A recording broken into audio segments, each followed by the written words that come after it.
Hello बच्चों, आइए आपका मेरे चैनल पर स्वागत है। और इसमें मैं आपको बताने जा रही हूँ नीतू वर्मा द एडुकेटर। इसमें मैं आपको समझाने जा रही हूँ हिंदी की व्याकरण। व्याकरण में मैं आपको बताने जा रही हूँ रस। देखिए, मैंने इससे पहली वीडियो में कुछ पॉइंट दिए थे जो व्याकरण में आने वाले थे, लेकिन मैं आपकी व्याख्या सहित समझाने जा रही हूँ, जिसमें बताया जा रहा है श्रृंगार रस। श्रृंगार रस किसे कहते हैं? जब नायक और नायिका के प्रेम की आकर्षक और सौंदर्य का वर्णन करते हैं, तब नायक और नायिका के बीच प्रेम भाव और अनुभाव के संचारी भावों को संयोग रूप से प्रकट होता है, उसे श्रृंगार रस कहा जाता है।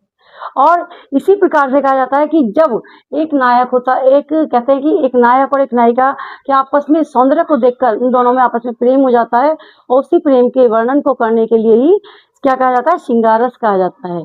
अगर इसी छोटी डेफिनेशन आपको लिखनी है, छोटी परिभाषा लिखनी है, तो आप एक लाइन में भी इस परिभाषा का आंसर दे सकते हो। क्या है? परस्पर नायक और नायिका के प्रेम की स्थायी भाववृत्ति को कहने को भी हम श्रृंगार रस कहा जा सकता है। इसी प्रकार से श्रृंगार रस को दो भागों में बांटा गया है। कौन कौन सा? संयोग रस और वियोग रस।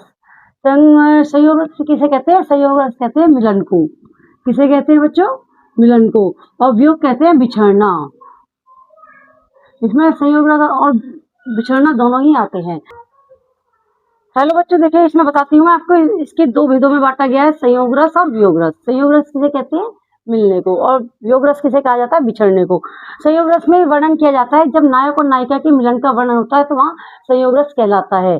जिस प्रकार से इसका उदाहरण भी स्पष्ट किया गया है कि बतरस लालन लाल की मुरली धरी लुकाए, सो करे भुवनी हंसे, देन कहे नट जाए। यानी कि इसमें राधा जी और श्री कृष्ण जी का वर्णन किया गया है, उनके मिलन का वर्णन किया गया है। किस प्रकार से कि जब राधा जी अपनी मुरली से ज्यादा प्रेम करते हैं, तो वो राधा जी से बातें करना कम कर देते हैं, और इसी कारण राधा जी उनसे रुष्ट हो जाती है और उनकी मुरली को चुरा लेती हैं। तो करे बहुनी हंसे, लेकिन उनके चेहरे से साफ स्पष्ट हो जाता है कि मुरली उन्हीं के पास है, और वो उनकी मुरली को देने के लिए वो उनसे बार बार जिद करते हैं, लेकिन राधा जी उनकी मुरली को उन्हें नहीं देती और बाद में स्पष्ट से हंस देती हैं।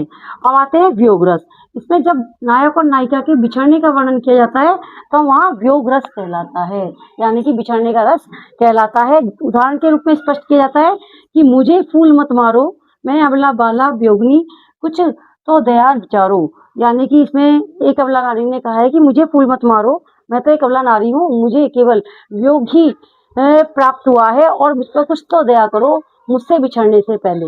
इसमें स्पष्ट रूप से कहा जाता है। बच्चों, ये तो मैंने अभी श्रृंगार रस समझाया था, हास्य और करुण रस बाकी है, जो मैं आपको अगली वीडियो में समझाऊंगी। चलिए, इसके बाद हम आपसे अगली वीडियो में मिलते हैं। अगर आपको ये वीडियो समझ में आई हो तो लाइक कीजिए, कमेंट्स कीजिए, सब्सक्राइब कीजिए। धन्यवाद।